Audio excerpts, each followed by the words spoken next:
حدا معلتي أحد قطر ما كتما زنورا قولات هندوت كلن يدق سامو كتسان كلوا تنيساني صنحه أوار حالفو زوم قلعت كلودن كلو جن نايس ملك أنيوم منبر سوات يكونن بتعميهم باللحتي بينهم دما يقعزون جن زوم قلعت من يبقوم كايك يومتهم زحتو زملس ولا حدا سوي نورن أنا لو ما عند فيلمنا بركة مسيلو جمرة قداي مرقة من تغير كن رئينا سامو داتا سنايت أنحيد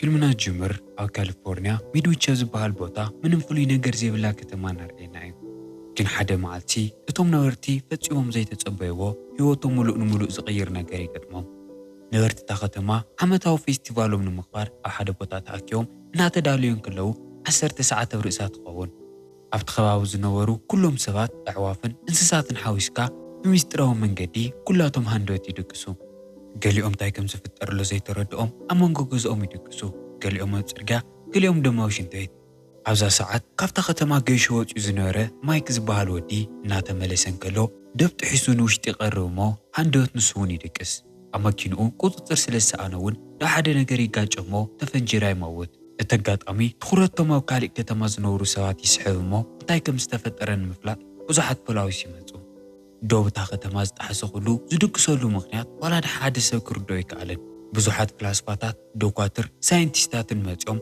ولا حدا خبرها رهيك علن حجوني توم بلاوس غاز دو قوون لهم ماسك جيروم نفتوش تختمان مقتاي اتدوبك شغري مكرمو انكيدون قويدك اسيوسلهم بزوح عينت مزنعتات جيروم افت خواوي زخون يخون عينت ناي كيميكال وينيكولير مبلو على خمزي يدلن اسخول علو خمزي يخلن يرقاقصو سلازي نزاقة مازقت مالو نجر زخون ولا يخون دا أمبر لعل نايسوات فلتت مخانيو تقبلهم كأمني قددو اتخونتات أم مرمار كازوركو دوكاتر حدا زخونه ألن له نسون نوار تاقة معيو نسرح دماء واتنيرو حجي دما سويتو باربرا أوش تتختما سلاز نورت ندحن نتاب تعميته جانيق زولو بزح ساعتات حاليفهم لقع ساعات 4 تقودكونن كلا دما كلو دقيسو زنبره 7 انسسان يتسق بحدا قصونا فرحة بحدا قصو دمانا تحقوسة أعلن ناقوينا باربراي خيدمو انتاي كم استفتري حتى قنساون كم تون كالوت نورت تاختما انتاي كم استفتري كتردو أخوانا خد قلصو يتخدن بتوغن دايركتر تمرتويت زخونة جيل سو آيا مايك بحدا قام مكينا خمزموتة تفلتمو لعلمت ان لباي سبر اتوم نورتي أو كتوم أمزقات أما نقر منقست نخملسلوم بترقا قاموالا حتتو دا أمبر زملسلوم دكتور كنا فلاس فايتر رقبان دحرستو السنجيزة انتاي كم زادق أصامن كم زنقحومن زي فلطو نبرت ميدويج هيوتهم كم نور قوتو لي مكرو بزعوات قات أمي ملو نمهلو يرسعو أمو هيوتهم كم زنوره نستو صنو صومنات قوتو لي مكرو جن ألن أفتو دكتور كون يسرحو الهوسبيتال بزحات نشتي تاني سن كم زمت ألوه يستوعل نعمتات هو دزبال كاريوا زي تفلت كالي تاني ساقت موتون كلا ألن لعلمت أني قرم جن نسات رايزي كونتس كافتن زفلت أنت رايكوا دايركتر تمرتويت زخونتن سوأي زموتها جيلن سويتو نوعلون ألين زخونت باربرانون تاني سنين سومنن كيمال أول كلنا نشتي تاختما كمزت أنا ساير رقاقت ناي كلتن ناي تنس معالتي كمرمرن كله دما اتهاندوت زدك أسالا معالت مخاناي فلتمو لعلمت أن نخدم قوت يقورم منقستو قداي متراترن زي إمانن كوينس لزرخوون سوزان تبهال تمراماريت متيانا ختتصنع إلقا اتوم قلعو توليدهم انتاي نتومن كام انتاي كم استفطرون كفلت سلز دليون اندحر دقا اتوم قلعو كتولدوا موسينكم نحر حد سدراويت $30,000 كخفل يخبلن كلون اتوم سدراتات مترت اري جمرو مخناتو في ساعات نسو $30,000 مالت بتعمو بزح قرشي نيرو كلاتن اتهزان موراد حاسيون زنوران اشتون سنك تقرشي حسابني قيرا بزحون كيدونجي اوارحي حلف مو كلنا نشتي تاخدما او حنت مشيتي ولدا جن مالك عزوم قلعت كان يسون اشتري حق زوليو قروتهم فريز وليو جوغرهم دماغ ارساس حوريو كاست فلاليا نشتو على ورد دا أمبر ماناتيون كعز مسلو أفتا مشيت نسا حموش توداتن حموش شغولاتن ولا يولدو دا أمبر حنت غافتن وغولات كتولدين كلا دكتور سوزون سريقة نما كينا أتوسدا زوم قلعت كاوي كم سموتون انتاي مخانو من مفلات كتمرا مروليقة ناولاورات ورو توسدو زلا اتومنا مجمرا وارح تاران من مفلوين اقر زي نورو من يوم جنجيل قروتي جيزم سحالفة ودا ديفيد بتعم بليحن ካብ ካልኦት ቆልዑት ብዝተፈለየ መንገዲ ፈጣንን ጎርሕን ምዃኑ ተስተውዕል። ምፉሓ ካብ ዝጀመረሉ ሰዓት ሽሙ እውን ከይተቸገረ ብቐሊሉ መፅሓፍ ይጅመር።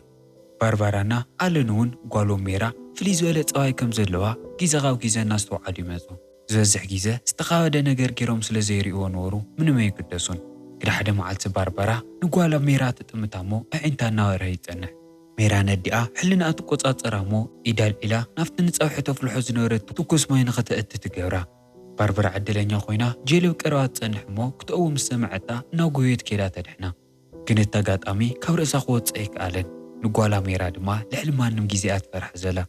ካብቲ ግዜ እሱ ንድሓር ብስነ ስርዓት ክትሓስብ ስለ ዘይከኣለት ሓውያ ካብ ሆስፒታል ምስ ወፀት ኣብ ገዛኣ ዝተወሰኑ መዓልታት ትፀንሕ እሞ ሓደ መዓልቲ ናብቲ ጥቓ ገዝኦም ዝነበረ ገደል ከይዳ ማንም ከይተፀበዮ ነብሳ ተጥፍእ።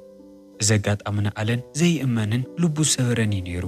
ናይ ሰበይቱ ባርባራ ሞት ምስ ሜራ ርክብ ከም ዘለዎ ዋላ ርግፀኛ ይኹን ዳኣ እምበር እንታይ ከም ዝኾነ ግን ክሳብ ሕጂ ምንም ግልፂ ኣይኮነሉን። በቲ ወገን ዶክተር ሱዘን እቶም ቆልዑት ካብ ዝውለዱ ጀሚራ ብቐረባ እያ ትከታተሎም ዘላ። ብዛዕባኦም ዋላ ሓንቲ ነገር ክትሓልፍ ኣይትፈቅድን። ዘፅንሖቶ ሕድሕድ ነገር ድማ እናኸደት ናብቶም ኣብ ፌደራል ዘለዎ ሓለፍታ ኣብ ኣኼባ ትዝርዝረሎም። ሓደ መዓልቲ እውን ኣኼባ ዝገበርሉ ዝነበሩ ሰዓት ኣብታ ከተማ ልዕሊ መጠን ሓደጋታት ይውስኽ ስለ ዘሎ መልዓሊኡ ንሳቶም ከይኮኑ ከም ዘይተርፉን ሰባት በዓልትን ባዓልቶም ክቃተሉን ነብሶም ከጥፍኡን ዝገብሩሉ ውሶም ከይኮኑ ከም ዘይተርፉን ነቶም መራሕታት ነግሮም። ጓሉ ንኣለን ሜራ እውን መራሒቶም ከም ዝኾነት ርግፀኛታት ይኾኑ። ናይ ሰብ ሓሳባት ምንባብ ክእለት ከም ዘለዋን ልዕሊ መጠን ሓደገኛ ከም ዝኾነትን ድማ ይፈልጥ። ኣለን እዚ ጉዳይ እዚ ኢድ ክህልዮ ይደልየን። ጓሉ ከዕብያ እምበር ናይ ምርምር ኣካል ክገብራ ስለ ዘይደልየ ክሳብ ሕጂ ሱዛን ምስኣ ንክሰርሕ እተቕርበሉ ዝነበረት ዕድመ ናነፀገ ይፀኒሑ። ግን ጓሉ ሜራ መራሒቶም ስለ ዝነበረት ኣካይድኦምን ስነ ስርዓቶምን ንምፍላጥ ኣለን ወሳኒ ሰብ ምዃኑ ነጊራ ናብቲ ጨዋታ ንኽትመልሶ ትሙክር። ከምኡ እናበለ ግዜ ሓልፍ እሞ እቶም ቆልዑት እውን ይዓብዩ። ዋላ ዓመቶም 5 ይኹን ልዕሊ ማንም ሰብ ግን ፈላጣትን በልሕትን እዮም። ክኸዱ ከለዉ ሜራና መራሕቶም ተሰሊፎም እዮም። ጓልን ወድን ጎኒ ንጎኒ ኮይኖም እንትኸዱ ዴቪድ እታ ብጎኑ ትኸይድ ነበረት ኣብ ቁልዕነታ ሞይታ ተባሂላ ዶክተር ሱዛን ሰሪቓ ስለ ዝወሰደታ በይኑ እዩ ዝኸይድ። ሰባት ኣብ መንገዲ ክሪእዎም ከለዉ እዞም ቆልዑት ተራ ከም ዘይኮኑን ሓደገኛታት ምዃኖምን ብደንቢ ገይሩ እዩ ዝርድኦ። ግን ልዕሊ መጠን ስለ ዘፍርሕዎም ማንም ሰብ ክዛረቦም ኣይደፍርን። ሓደ መዓልቲ ሜራ ናይ ዶክተር ሱዛን ሕልና ክተንብቦ ትሞክር። ግን ስለዚ ኣይተሳኽዐላ ሱዛን ብገለ መንገዲ ሕልና ኣብ ሜራ ከም ዘይንበብ ከም ዝገበረቶ ይርዳኣ እሞ ገለ ዝሓወቕቶ ነገር ከም ዘሎ ርግፀኛ ክትከውን ይገብራ። ኣብ ሰውነቶም ፍሉይ ዝበለ ለውጢ ከም ዘየሎ ንመረገጋፅ በብወርሑ ሆስፒታል እናኸዱ ምርመራ ክገብሩ ይግደዱ እዮም። ሓደ መዓልቲ ናይ ዓይኒ ምርመራ ዝግበረሉ ነበረ ግዜ እታ ዶክተር እንከይፈለጠት ንሓንቲ ቆልዓ ዓይኒ ትጎድኣ እሞ ተናዲዳ ዝነበረት ሜራ እታ ዶክተር እቲ ሓደገኛ ኬሚካል ሙሉእ ንሙሉእ ናብ ዓይና ከም ትደፍኦ ትገብር። ድሕሪ እዚ ብፍጥነት ዋላ ሆስፒታል ትወሰድ ዳኣ እምበር እንታይ ከም ዘጋጠመ ምንም ኣይትፈልጥን። ግን ዓይንታ ሙሉእ ንሙሉእ ዓብይሩ እዩ። ዝኾነ ይኹን ዓይነት ማስረጃ ዋላ ይሃልዮም ዳኣ እምበር ነበርቲ እታ ከተማ እዚ ዝገበሩ እቶም ቆልዑት ምዃኖም ርግፀኛታት እዮም። ጄል ብሰንኪቶም ዘጋጥሙ ዝነበሩ ጉዳያት ንወዳ ብጣዕሚ ትጭነቕ። ግን ከምዚ ኢሎም ምስቶም ካልኦት ቆልዑት ክመሃሩ ስለ ዘይኽእሉ ንኣለን ንወይኖም ፈልዩ ንኸምህሮም ተሓቶ። ኣለን እዞም ቆልዑት ልዕሊ መጠን በላሕትን ፈላጣትን ምዃኖም ስለ ዝፈልጥ ነብሶ ዘምህሮም ነገር ከም ዘይተረፎም ይነግራ። ጄል ዋላ ኩሉ ነገር ይፍለጡ ዳኣ እምበር ሰብኣውነት ኣይፈልጡን። ከመይ ገይሮም ሰባት ከም ዝኾኑን ምስ ሰባት ብሰላም ከም ዝነብሩን በጃኻ ምህሮም ኢላ ድማ ትልምኖ። ኣለን ከም ዝሓስበሉ ነጊርዋ ይሰናበታ እሞ ናብ ሜራ ተመሊሱ ኢዳ ክሕዛ ኢዱ ክሰድድ እንከሎ እንከይሓዘቶ ሱቕ ኢላ ትሓልፍ። እቲ ዘረባ ሰማዓቶን ዘይፈትየቶን እዩ ዝመስል። ነቦኣ ምንም ትሕትናን ፍቕርን ከም ዘይብላ ግልጽ እዩ። ኣለን ግን ክሪኦ ይደልየን። ንዕንቱ ዓሚቱ ድማ ምንም ከም ዘይተፈጠረ ህይወቱ ቅጽል ይፍትን። እቲ ምሸት ጄል ንወዳ ዴቪድ ጨጉሩ ክትምሽጠሉ ትሞክር። ግን ንሱ ኣይፈቐደላን። እቲ መመሸጥ መንጢሉ ይቕምጦ እሞ ንዓይ ከም ህፃን ምሕንቃቕ የድልየክን። ድሓር ከዓ ስምዒት ዋጋ ስለ ዘይብሉን ድኽመት ስለ ዝኾኑን ንዓይ ምንም ስምዒት ክተርኢኒ የብልክን ኢሉ ብዘረኡ ይደንግፃ። ኣብ ርእሳ እንታይ ከም ተሓስብ ዘላ ይሪኦ እሞ ኣብ መጀመርያ እቲ ፊልም ዝሞተ ሰብኣያ ማይክ ከም ተሓስብላ ይረዳእ። እሱ ድማ ንእሽተይ ንኽሓዝነላ ይገብሮ። ምክንያቱ ንሱ እውን ክውለድ እንከሎ እታ ምስኡ ክትከይድ ዝግባእ ጓል ሞይታ እያ። ኣብቲ ዝቕፅል መዓልቲ እቶም ቆልዑት ከምቲ ዝተለመደ ሜራና መራሕቶም ብሰልፊ እናኸዱ ይፀንሑ። ግን ዴቪድ ቅድሚ ሕጂ ማንም ቆልዓ ደፊሩ ገይርዎ ዘይፈልጥ ነገር ይገብር። ካብቲ ሰልፊ ወፂኡ ንወይኑ ይኸይድ። ሜራ ፍቓዳ ከይሓተተን ንዓኣ ከይነገረን ምኻዱ ብጣዕሚ እናዲድዋ። ግን ምንም የበለቶን ሱቕ ኢላ ክትሓልፍ ድማ ትመርጽ። ዴቪድ ናፍቲ ናይ መቃብር ስፍራ ይኸይድ እሞ ነታ ቁልዕነታ ዝሞተት ምስኡ ክትከይድ ዝግባእ ህፃን የድልሽ። ግን ኣብ ክንደኣ ነታ ዝሞተት ቆልዓ ዝወለደት ሰበይቲ ይረክብ።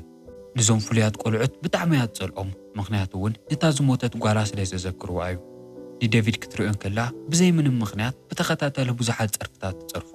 ዴቪድ ናብ ርእሳ ኣትዩ እንታይ ከም ትሓስብ ዘላ ክርኢ እንከሎ ግን ደጊሙ ንኻልኣይ ግዜ ንሰብ ምሕዛን ይጅመር። ቤና ህይወት ምቕጻል ተሳኢንዋ ዓርሳ ክተጥፍእ ከም ትሓስብ ምፍላጡ እውን ብተወሳኺ ንኽሓዝነላ ይገብሮ። ኣብቲ ሰዓት ናይ ባርበራ መቃብር ክርኢ መፂኡ ዝነበረ ኣለን እውን ይረኽቦ።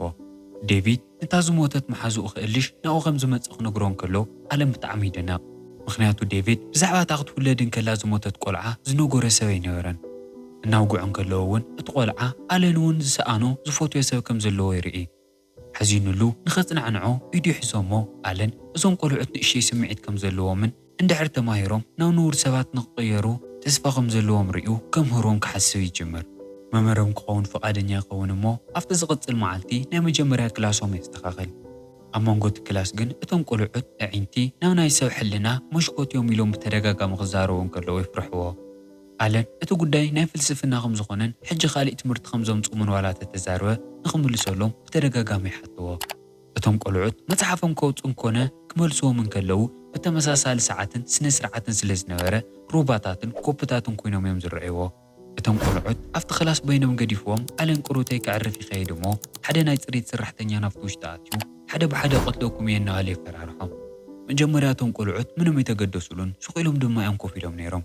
ግን ንሓደ ካብቶም ቆልዑት ክነክእ እንከሎ ናይ ኩሎም ኣዒንቲ ሃንደበት ምብራህ ይጅምር። ነቲ ሰብኣይ ሕልኑ ይቆጻጸርዎ እሞ እንከይተረድኦ ናብ መሳልል ተሰቒሉ ናብ መኪና ጸዲፉ ነብሱ የጥፍእ። እቲ ሒዝዎ ዝነበረ ዕንጨይቲ እውን ኣፍ ልቡ ይወግኦ እሞ እንከይደንጎ ይመውት። ኣብቲ ዝቕጽል መዓልቲ ኣለን ናብ ሱዛን ይኸይድ እሞ እዚ መጽናዕታ ከመይ ከም ዝኸይድሎን ዘምጸቶ ሓድሽ ሓበሬታት ሃልዩን ይሓታ።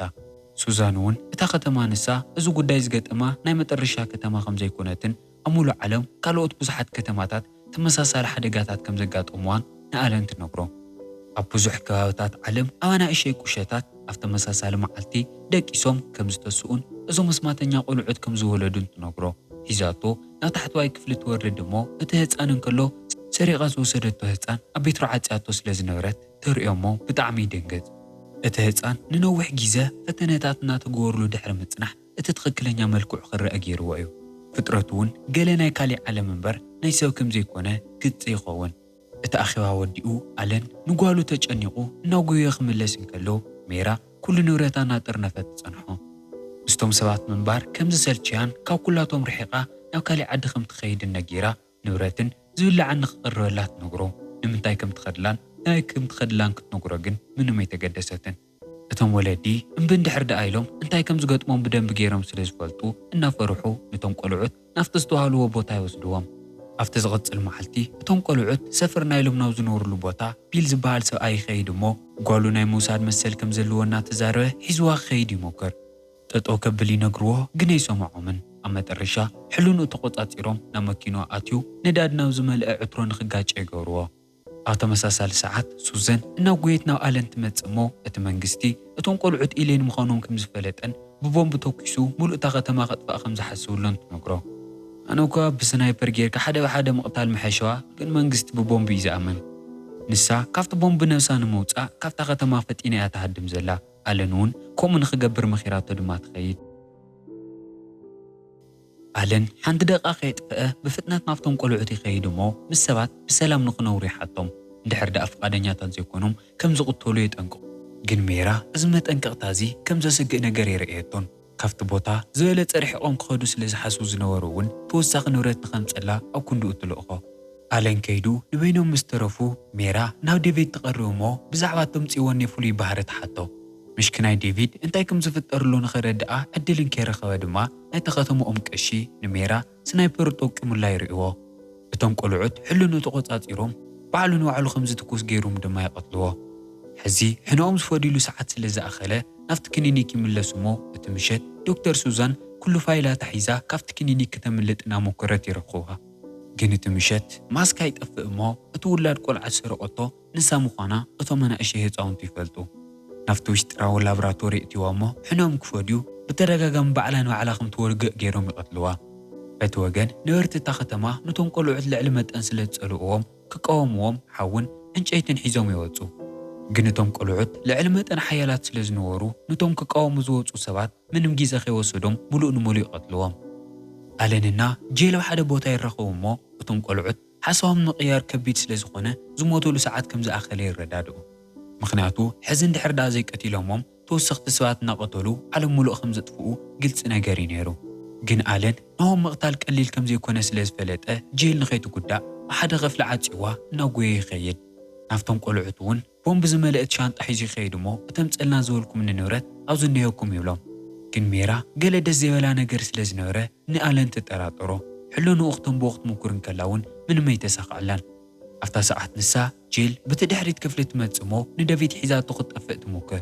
እቶም ቆልዑት ይርእዋ እሞ ክቐትልዋ ይሙክሩ ግን ብሓደ ግዜ ኣብ ክልተ ሰባት ክትኩሮ ይከኣሉን ሜራ ድሕሪ ክንደይ ጻዕሪ ኣለነው ሕሉ ንኡታይ ከም ዝሓብአ ተባኢሳ ሪኣ ቦምቢ ምዃኑ ክትፈልጥን ከላ ይትኮሱ እሞ ኩላቶም ይሞቱ ዴቪድና ጄል ግን ኣብታ ትኽክለኛ ሰዓት የምልጡ ምክንያቱ እቶም ቆልዑት ትኹረቶም ኣብ ኣለን ገይሮም እንከለዉ እንከይርእዎም ሃዲሞም እዮም ጄል ምስ ዴቪድ ሓድሽ ህይወት ንኽትጅምር ተስፋ ጌራ ሒዛቶ ካብታ ከተማ እናወፀት እናርኣናያ እውን ፊልምና ይውዳእ ከም ዝፈተኹሞ ይጠራጠርን ነዚ ቻናል ሓደሽቲ ኮይንኩም ሳብስክራይብ እዚ ቪድዮ ድማ ላይክ ኢልኩም ሕለፉ እዚ ቪድዮ ክሳብ ሕጂ እንድሕር ዳ ኣሪእኽሞ ካብ ልበይ ከም ዘመስግነኩም ክነግረኩም ይደሊ ደጊምና ክሳብ ንራኸብ ሰናይ ፀንሒት